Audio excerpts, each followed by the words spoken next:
menyelamatkan kami, membawa kami keluar dari kegelapan,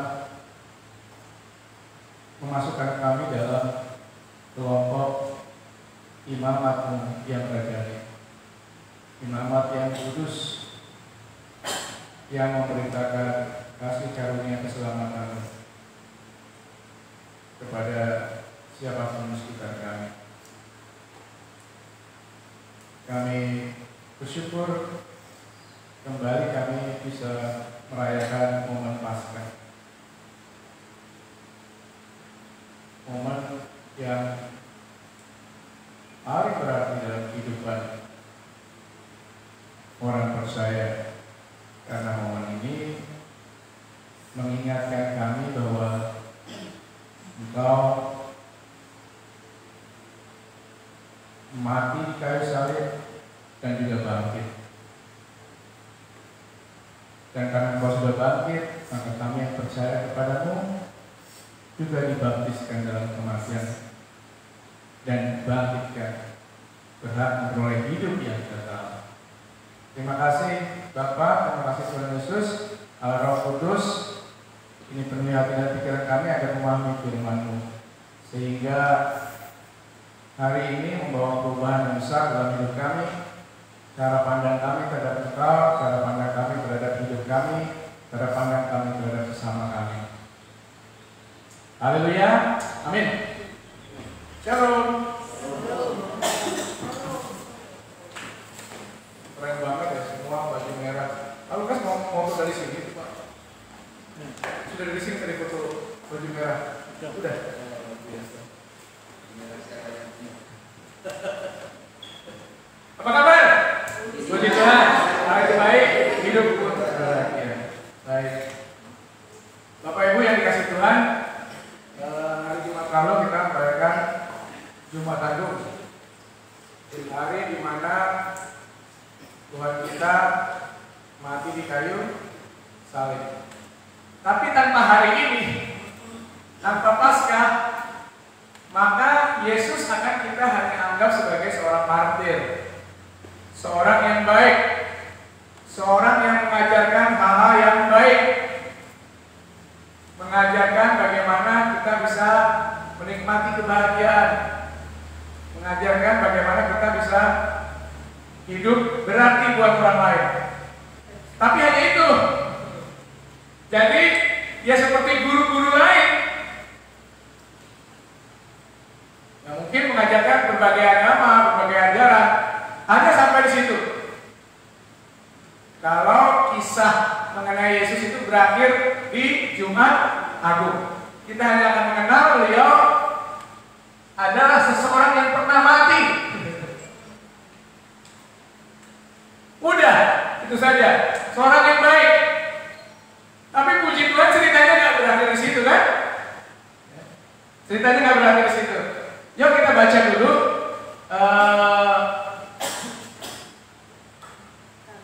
Kitab Markus, ya, pasal 16 ayat 1 sampai 8. Markus ayat 16 ayat 1 sampai 8. Ya. Tapi saya sudah kirim ke Bapak Ibu di WA group ya. Nanti mungkin orang tua bisa share ke anak-anak. Ya, itu yang nanti akan kita pelajari bersama-sama. Jadi sekali-sekali kita merunut lah. Ya. Dan itu tertulis kan dalam HP suci Bapak Ibu, sehingga nanti bisa dipelajari supaya kita benar-benar memahami. Ya. Supaya kita benar-benar memahami arti Jumat Agung dan Paskah. Oke, Markus 16 ayat 1 sampai dengan ayat 8 ya. Seperti yang saya pernah katakan, Markus ini dipercaya para pembelajar kitab sebagai Injil pertama yang ditulis. Nah, ditulis oleh Markus. Markus ini yang mengikuti perjalanan Rasul Petrus, juga Paulus dan Barnabas. Markus ini juga yang menjadi orang yang menjadi penyebab perselisihan antara Rasul Paulus dan Barnabas, karena waktu itu Markus pulang di tengah perjalanan mereka. Markus inilah yang dianggap Petrus Markus inilah anak dari Maria yang kalau Bapak Ibu ingat waktu Petrus dan di penjara, lalu kemudian ada gempa, keluar dari situ, maka Petrus pergi ke rumah Maria. Nah, itu adalah Maria ibunya Markus ini. Nah, jadi jemaat di Roma, ya sekitar setelah Petrus mati menjadi martir di Roma, jemaat di Roma meminta si Markus untuk menuliskan khotbah-khotbah Petrus tentang Yesus. Ya, jadi si Markus menulis apa adanya. Beberapa kisah itu, nah dia merangkum, ini letaknya di sini, ini letaknya di sini. Nah, ada 3 Injil sinopsis, Markus, Lukas, dan Matius. Nah, Lukas dan Matius ini memakai Injil Markus sebagai referensinya dan mereka melengkapinya sesuai dengan pengalaman masing-masing bersama dengan Yesus dan kesaksian-kesaksian dari orang lain. Ya. Dan aslinya Markus itu berakhir di ayat 8 ini sebenarnya. Kalau belajar Alkitab yakin bahwa ayat-ayat selanjutnya merupakan tambahan catatan setelah itu.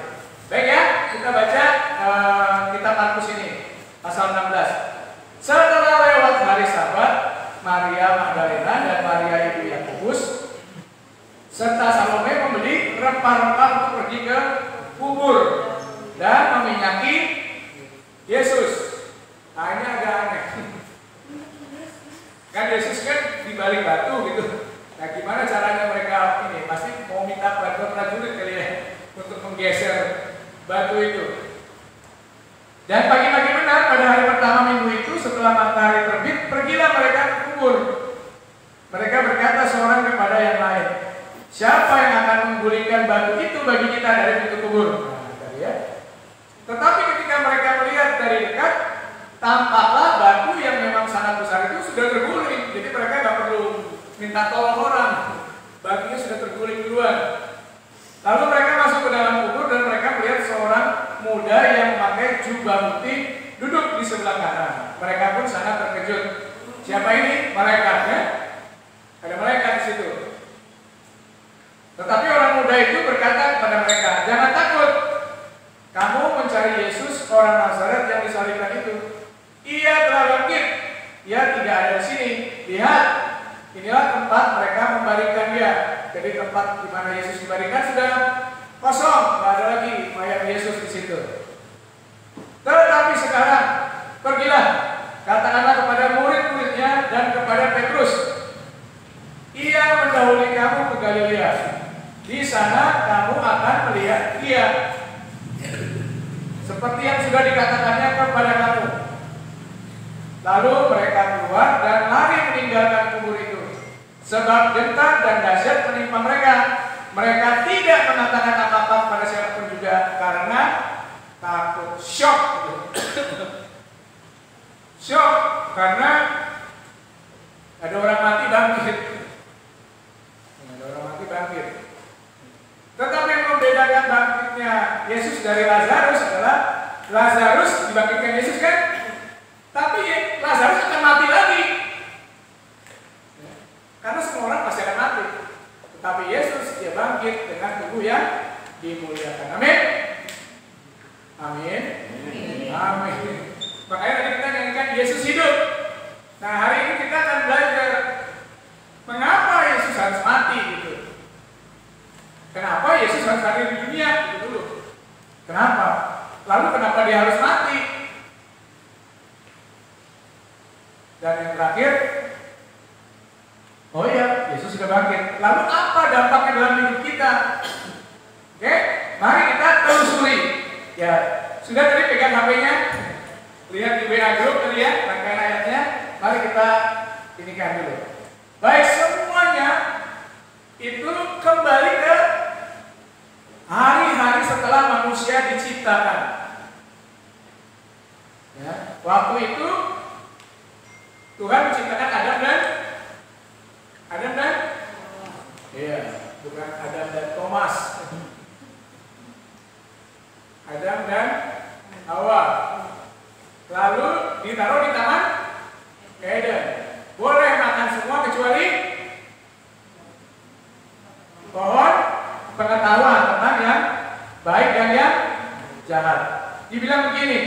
oleh Tuhan.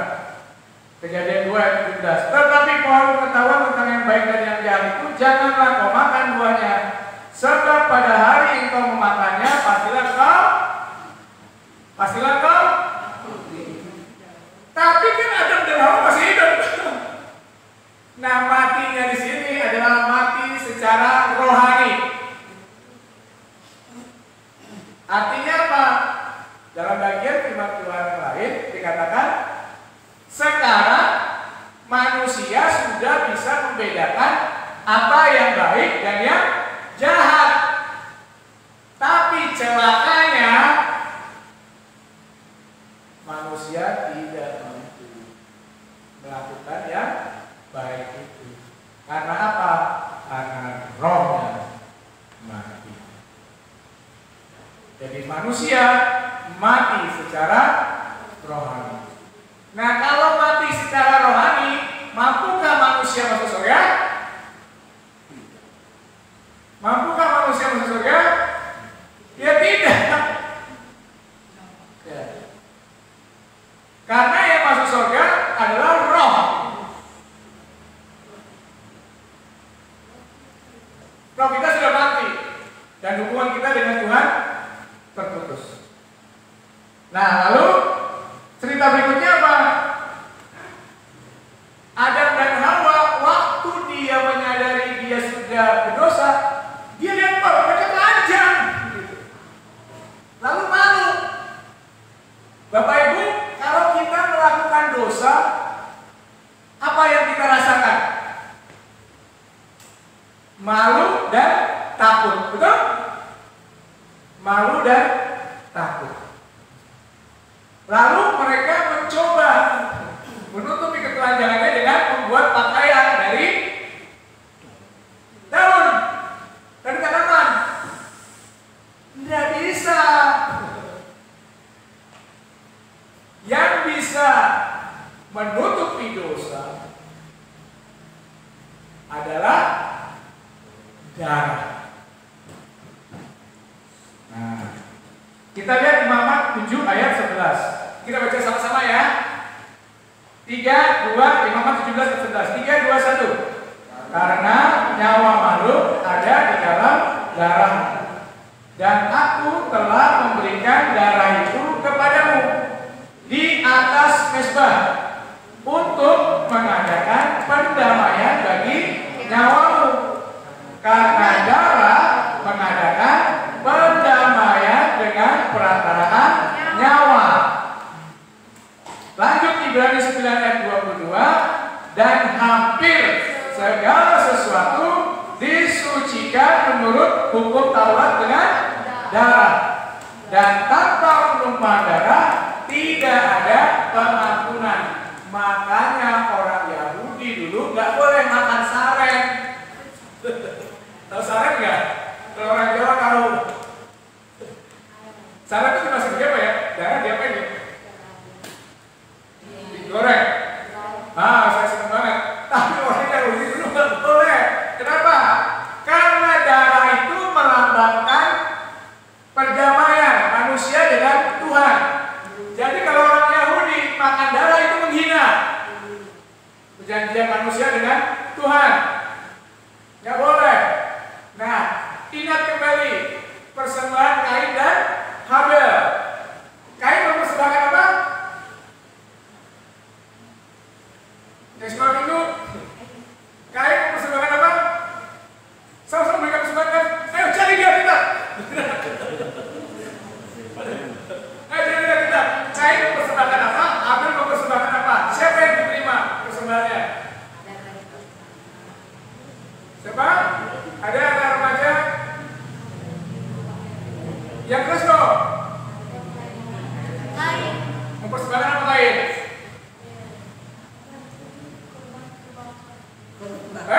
Apa yo? Hasil ya. Hasil tani, hasil kebun lah, ya, tanaman. Habel mempersembahkan apa? Oke, hewan ya, darah kan? Oke, siapa yang diterima persembahannya?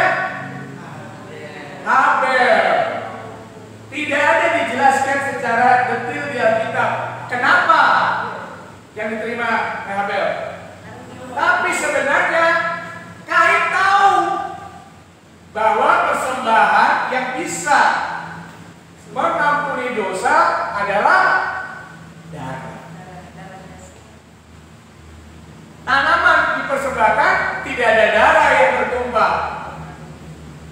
Tidak bisa. Oke? Maka persembahan Habel lah yang diterima. Nah, Bapak Ibu, saudara sekalian, adik-adik, sejak saat itu maka orang beriman memberikan persembahan berupa binatang yang disembelih. Karena darahnya itulah yang bisa mengampuni dosa mereka.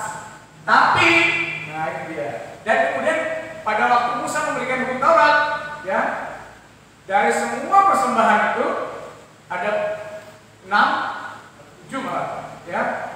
Hanya satu yang nggak pakai darah, korban sajian, ya, rumah-rumah.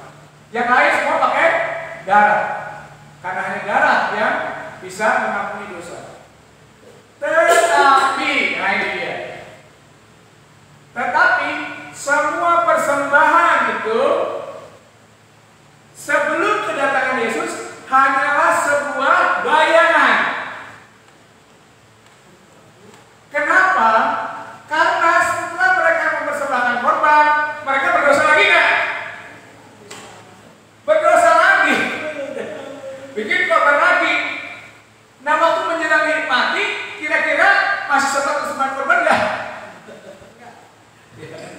Nah, jadi Bapak Ibu, saudara-saudara, sebenarnya dari dulu pun sebenarnya Abraham CS sudah tahu bahwa sebenarnya bukan korbannya itu yang menyelamatkan mereka, tetapi iman mereka bahwa Tuhan mengampuni dosa mereka ketika mereka memberikan persembahan darah ini. Tapi saya katakan tadi itu adalah bayangan. Kalau bahasa saya lebih sederhana adalah itu seperti dihutangi Tuhan.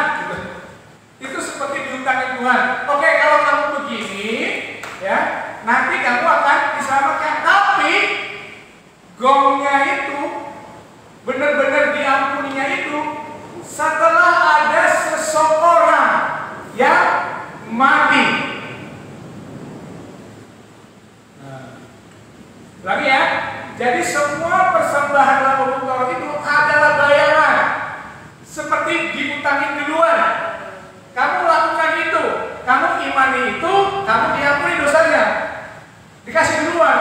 Tetapi sebenarnya realitanya benar-benar diampuni ketika ada seseorang yang mati untuk semua umat manusia.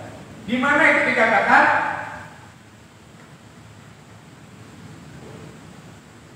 Kejadian 3 ayat 15. Kita baca sama-sama ya. Kejadian 3 ayat 15. 1, 2, 3. Aku akan mengadakan permusuhan antara engkau dan perempuan ini, antara keturunanmu dan keturunannya.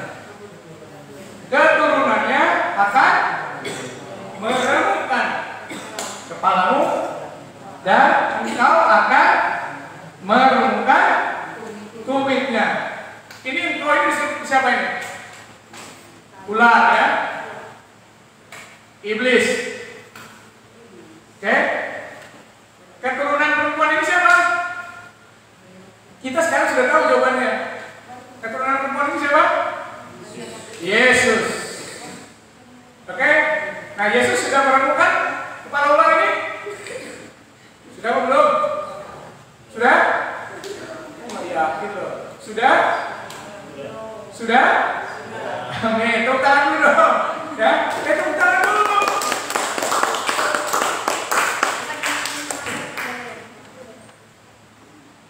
Kapan itu terjadi?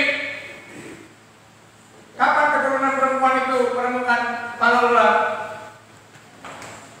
disalib dan bangkit. Oke, dan bangkit. Nah, kita akan telusuri lebih lanjut.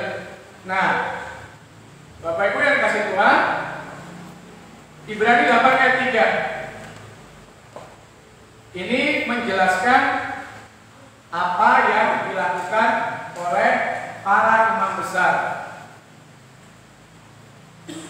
sebelum Yesus dilahirkan. Sekali dalam setahun, kemarin kan Pak sudah jelasin ya. Jadi Bapak Ibu kan setiap hari kita bisa bicara dengan Tuhan kan?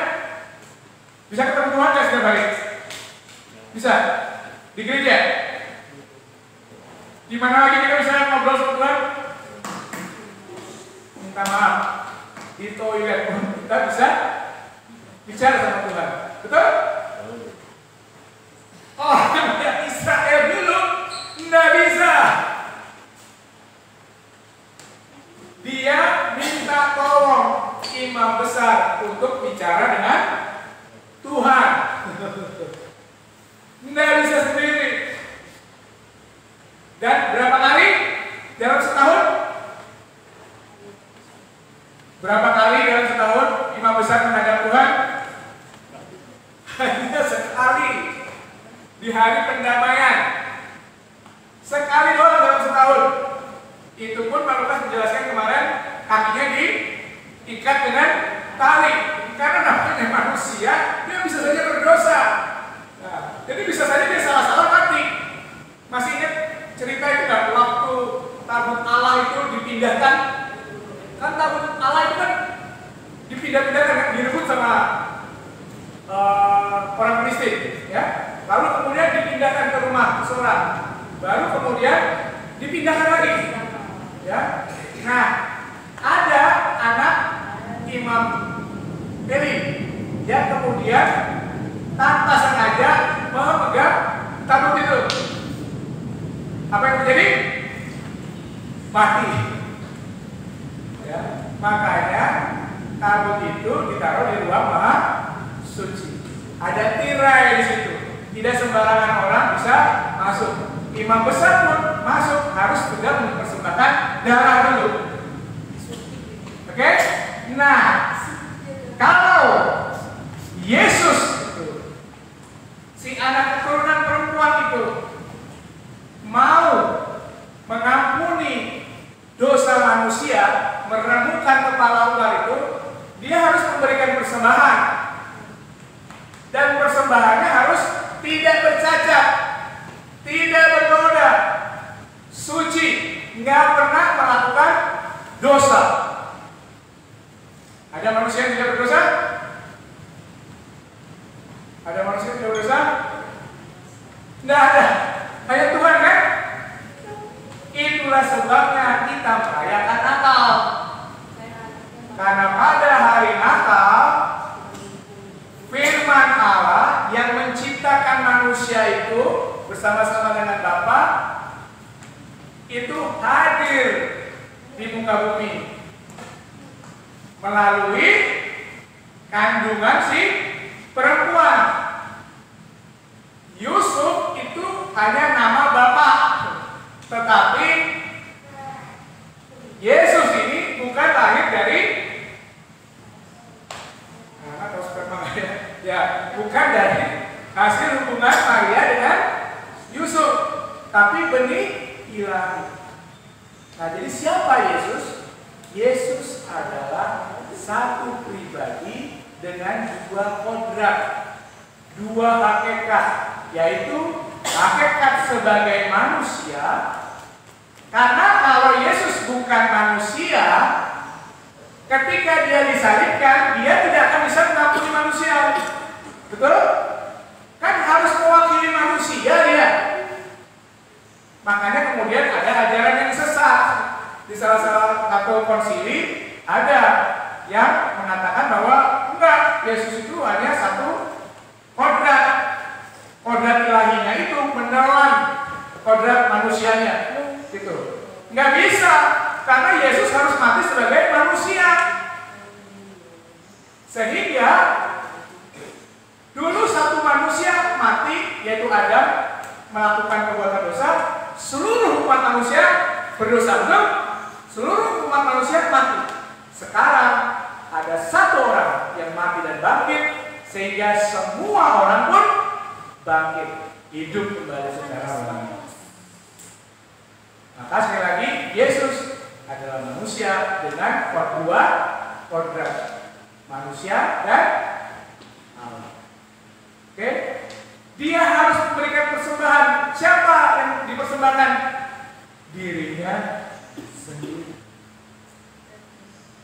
Sehingga mengenapi nubuat itu. Nah, Roma 6 ayat 23 mengatakan, sebab apa? Upah dosa ialah maut. Tetapi karunia Allah ialah hidup yang kekal dalam Kristus Yesus Tuhan. Dengan kata lain, melalui kematian dan kebangkitan ini, maka kita mati bersama Kristus dan bangkit bersama Kristus. Nah, kita baca sama-sama yuk Roma 6 ayat 3 sampai 4. Dengan suara yang keras ya, pelan-pelan ya. 3, 2, 1. Atau tidak tahukah kamu bahwa kita semua yang telah dibaptis dalam Kristus telah dibaptis dalam kematiannya.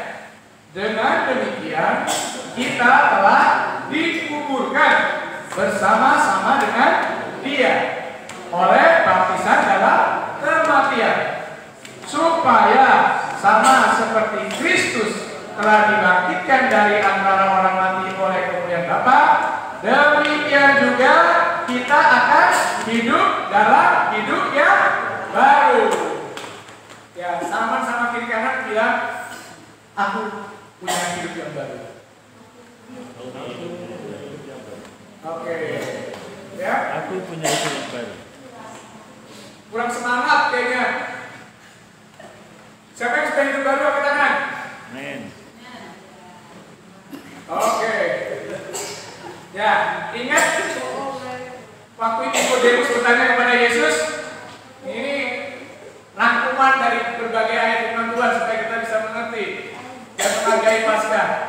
Waktu Nikodemus datang kepada Yesus, Yesus bilang apa? Supaya manusia selamat, kamu harus dilahirkan kembali. Bukan secara daging, tetapi secara roh. Caranya supaya dilahirkan kembali gimana? Harus mati dulu. Betul? Harus mati dulu secara daging. Dosa kita mati. Kita turut disalibkan. Kita yang percaya turut disalibkan dengan bersama Yesus di kayu salib. Dan ketika Yesus bangkit, apa yang terjadi pada kita? Kita pun memiliki hidup yang baru, tapi hanya kalau kita percaya. Oke? Hanya kalau kita percaya. Nah, sekarang kita sampai ke kesimpulan. 3 rangkaian yang terakhir. Yang pertama, Yohanes 3 ayat 14 dan 18 yang 16. Apa ya? Anak-anak juga hafal kan? Yohanes 3 ayat 16. Ya. 3, 2, 1.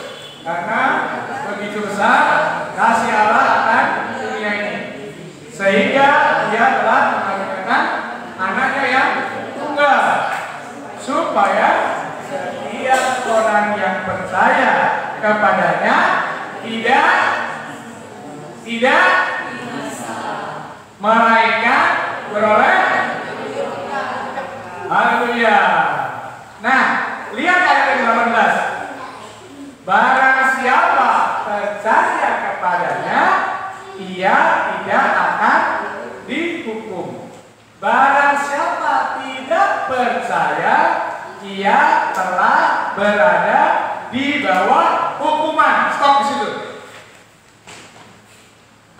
Jadi semua orang memang sudah harus dihukum. Tanpa Yesus, itulah skenario-nya. Tanpa Yesus mati di kayu salib dan tanpa Dia bangkit, semua orang sudah sudah di bawah hukuman. Sudah pasti kita akan mati kekal. Udah pasti. Kalau nggak mau mati, maka harus apa? Dibalik sekarang. Kalau nggak mau binasa, harus apa? Harus apa? Harus percaya. Ngerti maksudnya? Kita balik baca ayat yang 18 dulu. Oke? Semua manusia sudah pasti harus binasa. Sudah, karena sudah dihukum. Dari sejak Adam dulu. Waktu dia berdosa memakan buah itu, sudah pasti harus mati. Kalau nggak mau mati, kalau nggak mau mati secara rohani, nggak mau binasa, maka orang harus gaya yang ke-16. Ia telah mengaruniakan anaknya yang tunggal supaya setiap orang yang percaya kepadanya yang tidak binasa. Makanya kalau kita bilang keselamatan hanya di dalam Yesus, itu bukan karena kita fanatik, ya. Kekristenan itu bukan agama sebenarnya. Kita harus sayang kepada semua orang, apapun agamanya, betul? Kita harus mau rugi untuk semua orang, apapun agamanya. Kita harus mengasihi orang yang membenci kita, apapun agamanya. Makanya orang Kristen tidak pernah marah, diusir-usir, nggak boleh bergereja, bahkan banyak yang mati karena imannya. Nggak marah.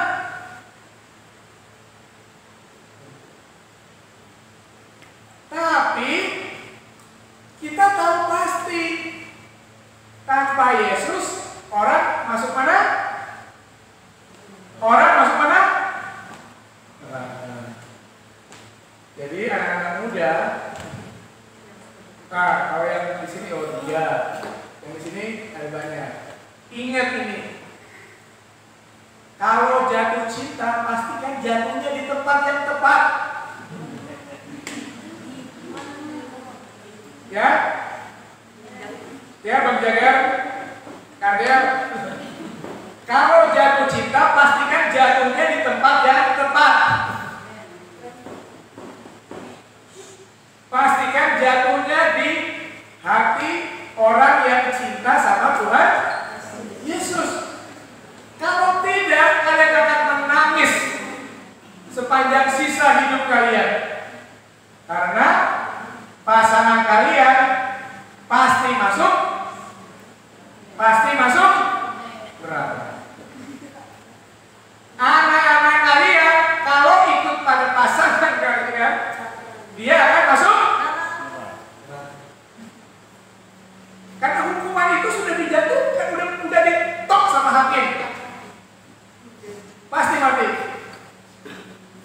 Jadi kalau mau bahagia sepanjang hidup dan sampai di surga nanti, pastikan jatuh cinta di tempat yang tepat. Saya udah ngerti, ya? Ya, di tempat orang yang percaya pada Tuhan. Ya. Bukan sekedar percaya loh, tapi imannya juga bertumbuh dalam Tuhan. Ya, karena itu tadi tanpa Yesus seseorang pasti masuk neraka. Hukumannya sudah diputuskan oleh hakim. Ada cara lain menggambarkan itu. Jadi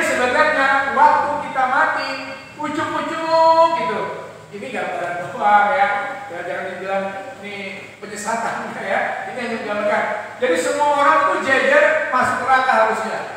Oke? Tetapi Yesus berdiri di situ mencegah. Belok.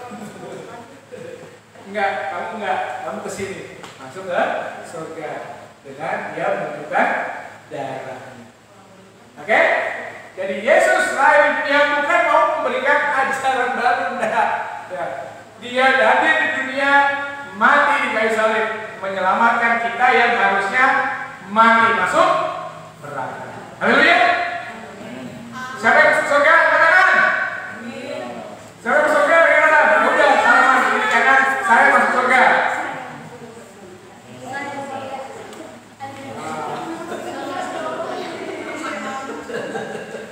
Ya, oke? Ngerti ya? Nah, tapi bagaimana kalau Yesus gak bangkit? Nah itu kan masuk surga kan? Loh, kalau Yesus gak bangkit, masuk surga kan? Ya enggak lah. Makanya saya bilang tadi, kalau Yesus gak bangkit, berarti kan Yesus cuma ngajarin doang, betul?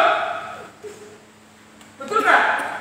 Berarti Yesus memberikan persembahan dirinya sendiri. Kalau dia gak bangkit, berarti persembahannya diterima Tuhan gak? Ya enggak. Berarti kalau kita yang percaya pada Tuhan akan dibagikan juga nggak? Iya enggak. Pertanyaan saya, Yesus sudah bangkit nggak? Yesus bangkit nggak? Nah, maka kita juga akan dibagikan. Amin. Tepuk tangan yang keras buat Tuhan. Nah itu dia. Nah, sakit deh. Roma 8 ayat 3 sampai 7. Kebangkitan Yesus bukan hanya memberi dampak bagi kekekalan kita nanti, tetapi juga dalam sepanjang sisa hidup kita. Ingat, Yesus mati di kayu salib, kita juga daging kita disalibkan.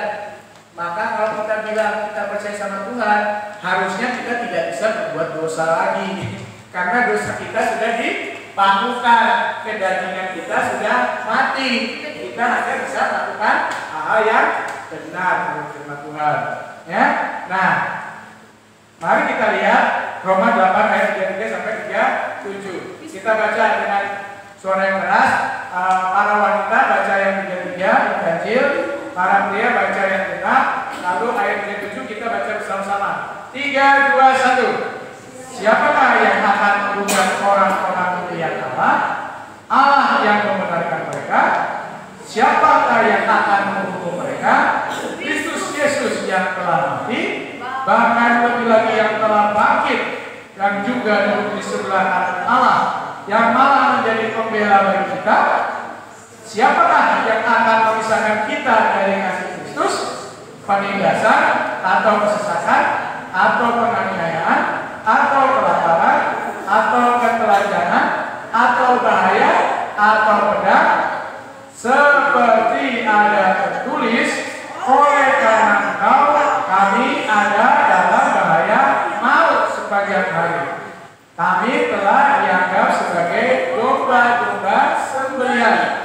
Tetapi dalam semuanya itu kita lebih daripada orang-orang yang memenang oleh Dia yang telah mengasihi kita. Salam kiri kanan bilang, saya pemenang. Ini kayaknya terpaksa karena disuruh sama kamu yang berkorbannya. Oke? Nah, kenapa? Nah, lihat ayat yang ke-34. Yesus setelah bangkit dari kematian, dia di mana? Dia di mana? Duduk di sebelah kanan Allah. Ada apa Tuhan yang lain? Dia katakan dia bersyafaat untuk kita. Dia menjadi pembela kita. Dia berkomunikasi dengan Tuhan untuk kita. Oke? Apa pentingnya? Pentingnya adalah karena kita masih hidup di dunia. Dunia ini dunianya iblis. Makanya susah banget kita kalau mau bikin baik, betul? Lebih gampang kita mau bikin jahat. Ada aja halangan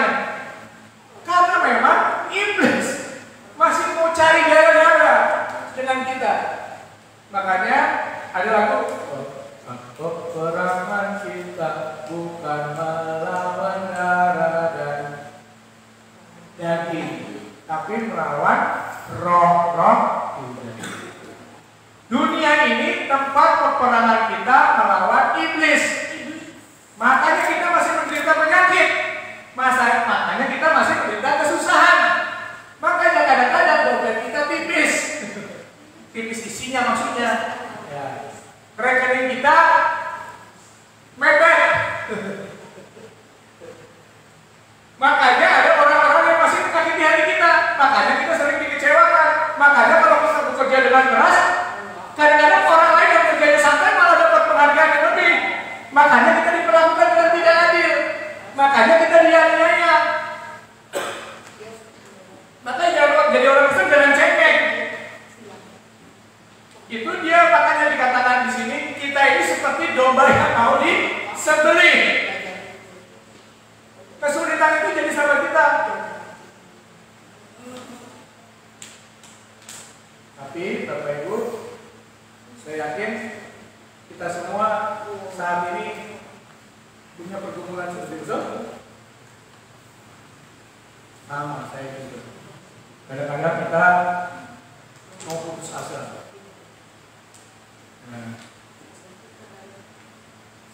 Kadang-kadang kita tidak punya jalan keluar.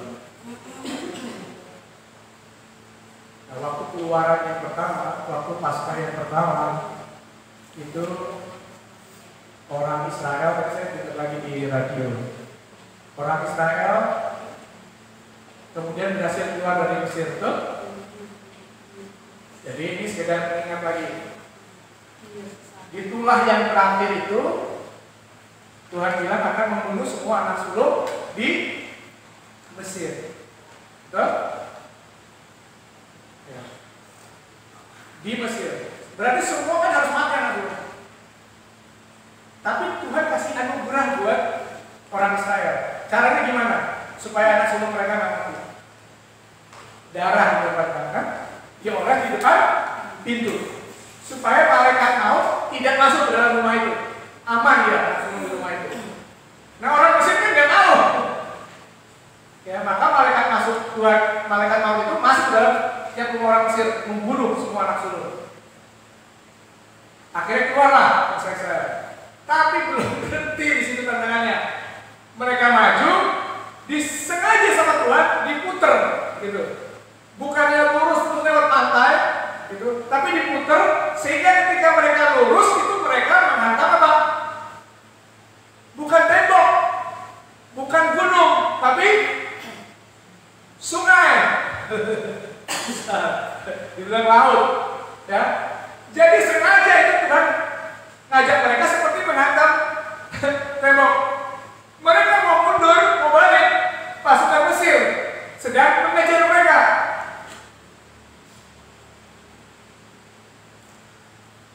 Nah ini Tuhan gimana?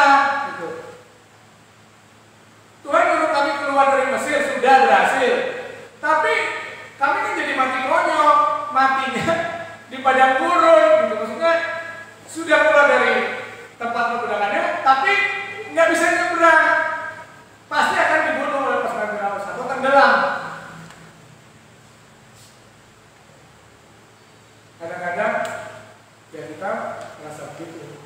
2 minggu kita keluar dari satu persoalan, ketemu lagi persoalan yang baru. Masalah badannya ya berhenti. Penyakit lah, kesulitan ekonomi lah, masalah dalam keluarga, anak, saudara, seolah-olah nggak ada jalan keluar. Lalu kita bertanya sama Tuhan, Tuhan, saya ikut kamu, kok begini? Karena yang kita pikirkan sebagai menang itu adalah hidup yang nyaman. Betul ya? Kan kita semua berdoanya hidup kita nyaman ya, nggak ada masalah. Tapi firman Tuhan itu bilang nggak jangan begitu.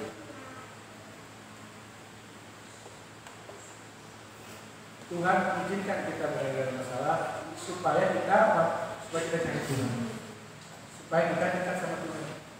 Karena tidak ada jalan keluar lain buat kita. Supaya kita sadar diri kita nggak bisa menolong diri kita sendiri. Tapi percayalah, Tuhan Yesus di surga melihat kita. Dan bukan hanya di surga dia melihat kita, tapi dia taruh putusannya di dalam hati kita. Siapa? Pintar banget siapa? Roh Kudus dalam hati kita. Bapak Ibu, kita nggak pernah sendiri. Dan biarlah momen Paskah ini mengingatkan kita bahwa Yesus hidup, membuktikan ada kebangkitan dari orang mati. Tapi kita juga hidup bersama Tuhan karena Roh Kudus hidup di dalam kita. Bersama dengan bersukacitalah. Paskah membuktikan kepada kita bahwa kita pun akan memiliki hidup yang kekal. Amin. Tapi Paskah juga menjamin kepada kita bahwa kita akan menjadi pemenang apapun yang terjadi dalam hidup kita. Orang Israel berhasil nggak menyeberangi sungai itu? Berhasil. Tapi caranya masuk akal nggak? Nggak masuk akal. Karena laut itu dikeringkan. Hidup kita pun, kita nggak akan berhasil teman-teman. Semua persoalan dalam hidup kita diizinkan Tuhan untuk membuat kita sadar kita nggak akan bisa menolong diri kita sendiri. Kita harus bertekuk lutut di hadapan Tuhan dan bilang sama Tuhan, Tuhan, aku nyerah sama Engkau yang penuh. Tuhan yang akan mengosongkan, mengeringkan sungai besar dari hati. Sehingga kita bisa berjalan meskipun di tengah lautan api, kita bisa berjalan meskipun di dalam gelombang dahsyat, kita bisa naik gunung yang tinggi berkat pertolongan Tuhan. Kita adalah orang-orang. Amin. Mari kita